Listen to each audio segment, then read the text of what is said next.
10 coincidențe bizare care sfidează logica. De-a lungul timpului au avut loc evenimente de-a dreptul bizare, coincidențe care par scoase din cărțile science fiction. Desigur, coincidențele se întâmplă tot timpul, însă unele dintre ele chiar sunt stranii și ieșite din comun. Chiar dacă de cele mai multe ori coincidențele nu au o semnificație importantă, uneori acestea au un impact major asupra lumii în care trăim. Chiar și foștii președinți americani John F. Kennedy și Abraham Lincoln sunt legați de o serie de coincidențe. De exemplu, Lincoln a fost ales în Congres în anul 1846, iar Kennedy a fost ales în Congres în anul 1946. În plus, ambii au fost asasinați într-o zi de vineri. Vă prezentăm 10 coincidențe bizare care au avut loc de-a lungul istoriei.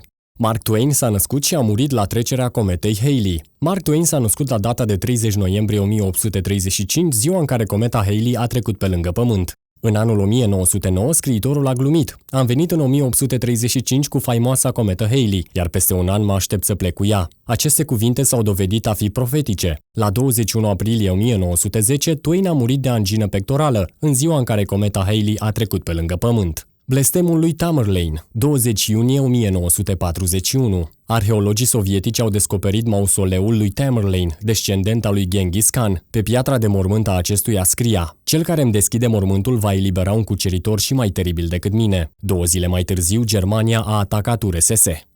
Destine identice. Gemenii din Ohio, separați la naștere și neștiind niciunul de existența celuilalt, au avut parte de o viață asemănătoare. Amândoi se numesc James, amândoi au avut un câine care purta numele Toy, ambii erau ofițeri de poliție, iar fostele lor soții au avut același nume, mai precis Linda. Amândoi au avut câte un fiu, cei 2 băieți având același nume, James Alan. În plus, gemenii s-au căsătorit a doua oară cu femei care se numeau la fel, Betty. Pe când aveau 40 de ani, acești frați gemeni s-au întâlnit întâmplător și au murit amândoi în timp ce traversau strada după ce au fost loviți de un camion.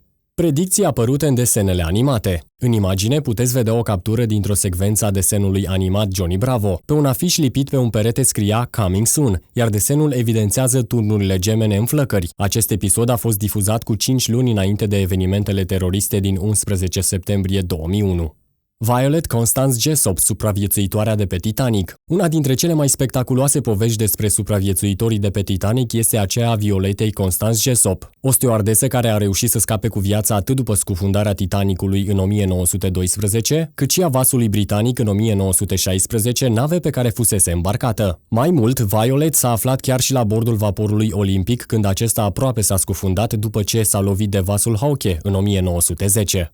Accidentul din Ohio 1895. În anul 1895, în Ohio, existau doar 2 mașini. Ironia sorții a fost ca acestea să se ciocnească.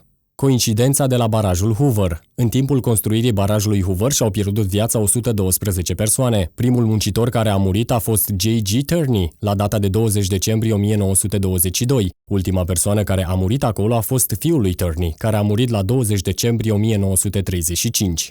Istoria se repetă. Napoleon s-a născut în anul 1760, iar Hitler în 1889, la o diferență de 129 de ani. Napoleon a venit la putere în anul 1804, iar Hitler în 1933, la o diferență de 129 de ani. Napoleon a intrat în Viena în anul 1812, iar Hitler a plecat din Viena în 1941, la o diferență de 129 de ani. Napoleon a pierdut războiul în 1816, iar Hitler în 1945, la o diferență de 129 de ani.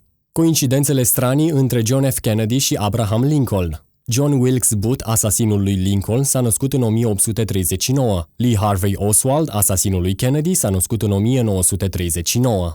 21. Data fatală pentru Ludovic al XVI-lea. În copilărie, regele Franței Ludovic al XVI-lea fusese prevenit de un astrolog să fie atent pe data de 21 a fiecărei luni, pentru că poate avea parte de evenimente mai puțin plăcute. Regele a ținut cont de acest sfat, astfel că pe 21 n-a încheiat niciodată afaceri. Din păcate însă, pe 21 iunie 1791, în urma Revoluției franceze, Ludovic și regina sa au fost arestați la Varennes, când încercau să fugă din Franța. Pe 21 septembrie în același an, Franța a abolit monarhia și a fost proclamată republică. Pe 21 ianuarie 1793, Ludovic al XVI-lea a fost ghilotinat.